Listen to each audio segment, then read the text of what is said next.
আমি নিজেকে খুব ভালোবাসি, কিন্তু মাঝে মধ্যে নিজেকে প্রশ্ন করে উঠি, আমার নিজের কবরের মাটিটা কি আমি নিজেই খুঁড়ছি?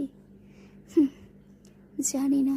যাই হোক, প্রতিদিন সকালবেলায় একটু আমার ঘরে ছোট ছোট প্রাণদের নিয়ে একটু আমার সময় কেটেই যায়।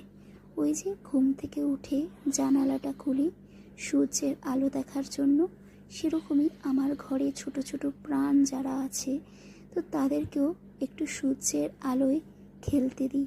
তো যাই হোক, স্নান হলো। স্নান করে একটু নিজেকে নিজে রূপচর্চা করে নিলাম। দেন করার পরে দুপুরটা গড়িয়ে এসছে, খুব গরম ঘরটা, তাই ভাবলাম এসিটা চালাতে হবে। অবশেষে এই যে আমার ঘরে ছোট্ট ছোট্ট প্রাণ যারা আছে তাদেরকে জায়গায় রাখতে হবে, তাদের স্থান পরিবর্তন করতে হবে। সব কিছুরই স্থান পরিবর্তনের প্রয়োজন আছে।